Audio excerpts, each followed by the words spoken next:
Lyra Helen had been warned about the Drakh cubs before accepting the position. "They're apex predators," the xenobiologist had said, his voice crackling through the subspace communicator. 4-inch retractable claws, triple rows of serrated teeth, bite force that could crack titanium. And these are just the juveniles. Lyra had smiled at that, the same way she smiled when people told her German shepherds were dangerous or that wolves couldn't be understood.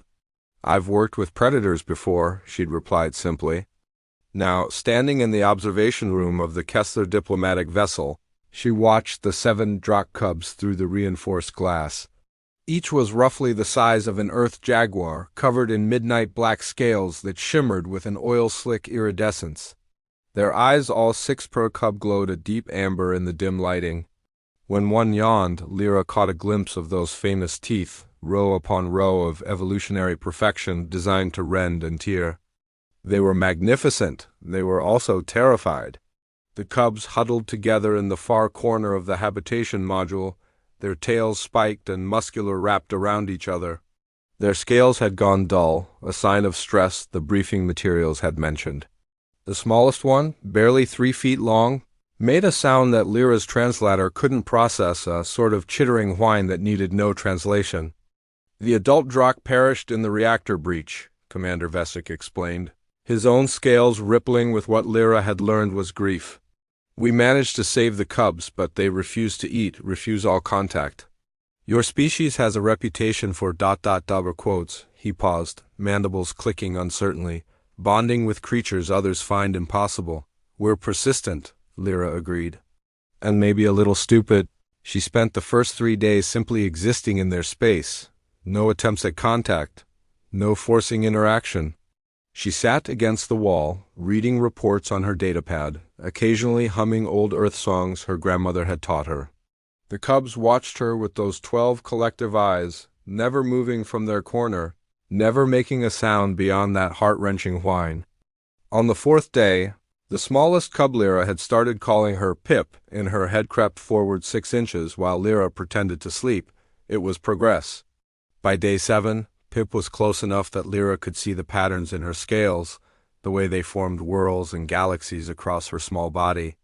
Close enough to smell her ascent like thunderstorms and copper. "Hey there, little one," Lyra whispered, not looking directly at her.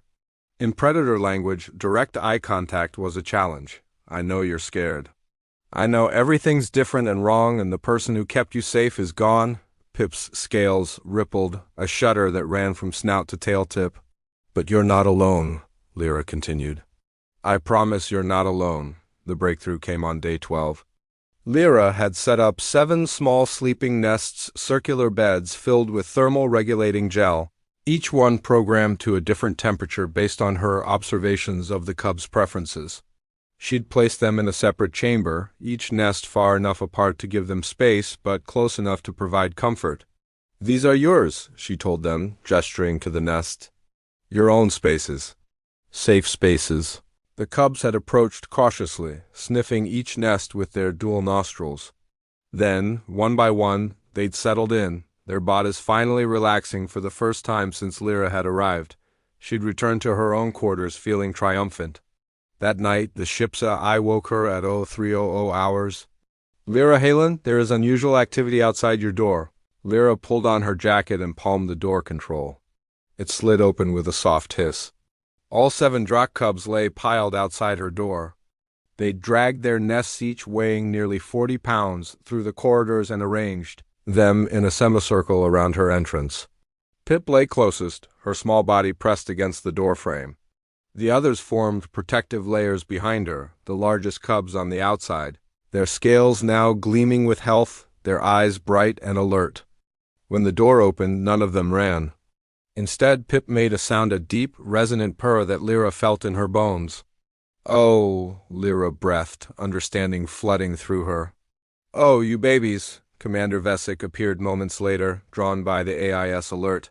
He stared at the scene, his scales flushing through several colors Lyra had never seen before. "This is ... unprecedented," he managed. "Drakh cubs form packs, yes, but only with their genetic parents. They don't bond with other species. They can't bond with other species. It's biologically impossible. Lyra knelt down, and Pip immediately pressed her scaled head against Lyra's palm. The other cubs began to purr as well, the sound building into a chorus that resonated through the corridor. You told them their nests were safe spaces, Vesic said slowly. But they chose to bring their safe spaces to you. Because I'm the safest space, Lyra replied softly, running her hand along Pip's scales.